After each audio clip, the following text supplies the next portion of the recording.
नमस्कार, स्वागत है आपका मेरे YouTube चैनल पर।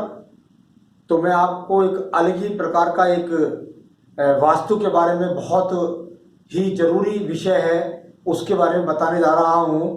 और वो जरूरी विषय यह है कि आप लोगों ने देखा होगा कि बहुत सारे हम ही में से लोग ऐसे हैं जो भर भर के बाल्टी पानी जो है वो अपने घर से बाहर भेज देते हैं। यानी घर के बाहर जो एक तरह से घर के बाहर जो छिड़काव करते हैं हमारी संस्कृति के अंदर, या आप एक तरह से कह सकते हैं कि घर के मुख को आचमन करा रहे हैं, तो ये सब चीज़ों को इस प्रकार का दोष बना देते हैं कि आपके घर के अंदर आप पाई पाई के लिए तरस जाते हैं, या घर के अंदर धन आ रहा है लेकिन उसके बाद भी घर के अंदर कोई सुख शांति नहीं है, किसी प्रकार के सुख साधन घर के अंदर मौजूद नहीं रहते। एक छोटा सा दोष किस प्रकार से आपको आपके घर के पूरे घर को बैलेंस सही कर देता है, तो मैं इस बात को आज बताने जा रहा हूं। तो हमारे यहाँ जो विज्ञान है, जो वास्तु विज्ञान का एक मोटा सूत्र है, वो ये है कि पंच तत्व से हमारा शरीर बना है, पंच तत्व से पूरा ब्रह्मांड बना है। अग्नि,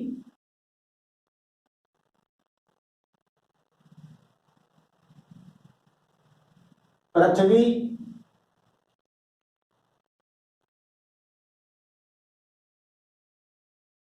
वायु,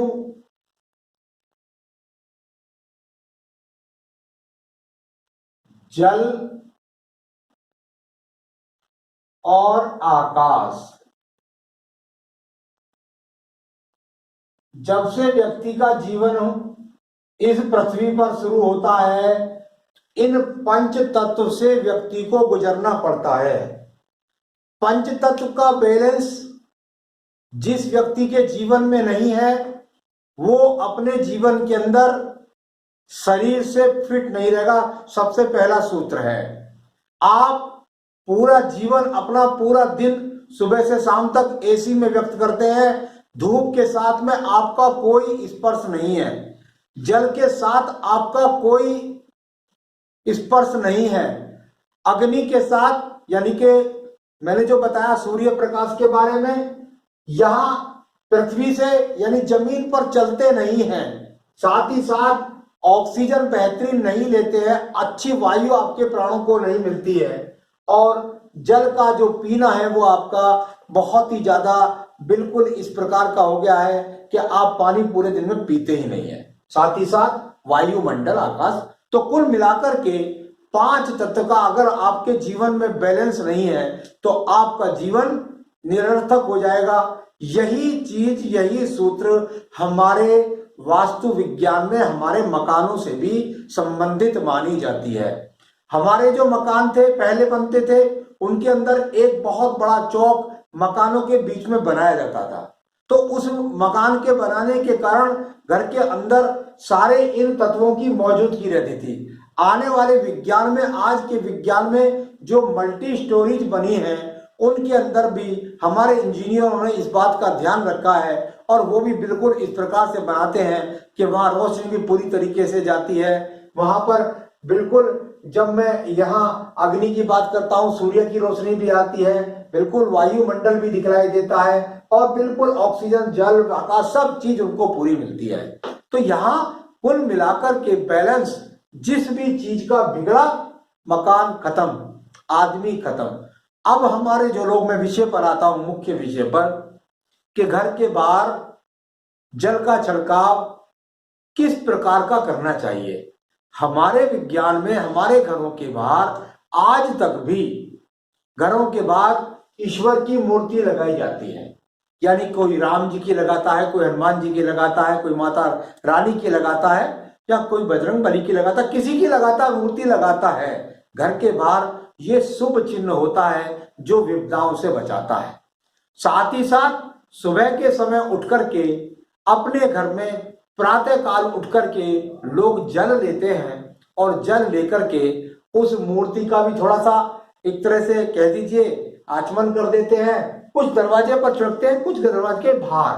हमारी संस्कृति में बहुत ज्यादा लोगों को जो मुझसे आके पूछते हैं, मैं उन्हें बताता हूं, तो वो घर के बाहर छिड़काव करते हैं।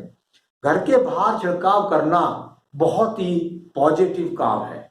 घर के द्वार को स्नान कराना, कोई घर का द्वार वो होता है जिसमें हमारा आने जाने का प्रवेश होता है, जहां से स्वच्छता की पहली सीढ़ी शुरू होती है। यानी कि अगर आप देखें तो अगर घर का द्वार ही आपका साफ नहीं होगा तो आपको आने जाने वाले व्यक्ति कहेंगे बहुत गंदा आदमी है। पूरा अंदर आप चाहे कितने भी व्यक्तिगत रूप से कितने सुख भोग रहे हैं, परंतु द्वार आपका गंदा है तो ठीक है। साथ ही साथ अगर घर से बाहर निकले और निकलने के बाद आप जो है कोई जा रहा हो तो उसका सबसे पहले दृष्टि पड़ती है, उसी चीज से व्यक्ति होकर के भी गुजरता है। तो कुल मिलाकर के द्वार का आचमन या द्वार का छिड़काव बहुत जरूरी चीज है, उसे प्रातःकाल सुबह सुबह उठ करके करना चाहिए।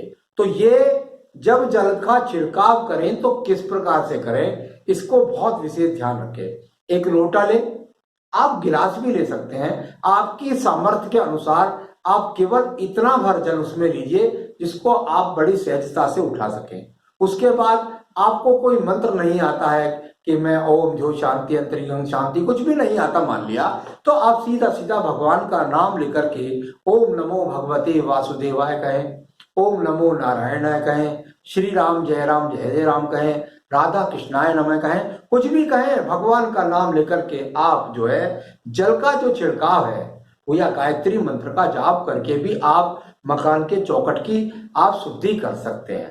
तो मकान की चौखट की सिद्धि की बात कर रहा हूं। अब करते क्या है, वास्तु दोष कहां से होता है, बैलेंस, मैंने कहा बैलेंस, अगर बैलेंस बिगड़ा तो आपका धन बह जाएगा।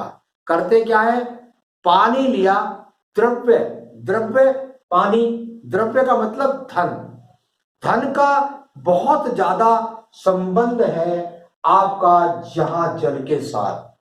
जिस घर के अंदर जल को अर्थव्यवस्था के हिसाब से नहीं सही रूप से इस्तेमाल नहीं किया जाता, उस घर का विनाश हो जाता है, धन उसमें से इस प्रकार से बह जाता है कि व्यक्ति दाने दाने को तरस जाता है। बहुत से लोग करेंगे, बाल्टी भरेंगे, दह बाल्टी,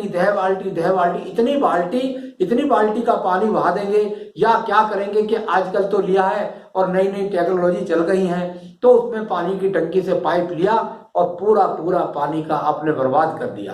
तो इतना सारा पानी का द्रव्य जो ईश्वर ने आपको दिया है, जो यानी धन आपको दिया है, उसको अगर आप भर भर बाल्टी पानी बाहर भिगाएंगे तो मेरा दावा है इस बात का, आप अपने प्रायावेश में देख सकते हैं कि उन व्यक्तियों के पास धन रुकता नहीं है, वो लोग पूरी तरीके से धन के लिए तरस जाते हैं। तो कृपया करके मेरी इस विशेष बात पर आप जरूर ध्यान दें कि आप जल का जो छिड़काव करें, जल का जो आचमन कराएं आप मुख्य द्वार को, उस पर विशेष रूप से आपको ध्यान रखना है कि कृपया करके जल की बर्बादी इस प्रकार से। और भी घर के अंदर अगर देखें तो बैलेंस होता है चीज का, आपके घर में क्या पूरी ऑक्सीजन आ रही है, क्या आपके घर के अंदर पूरी तरीके से सूर्य की किरणें आ रही हैं। लोगों ने लॉक कर लिया है अपने आप को, बिल्कुल ऑक्सीजन लेने को तैयार नहीं है, या तो इस बात का भी ध्यान रखना होगा।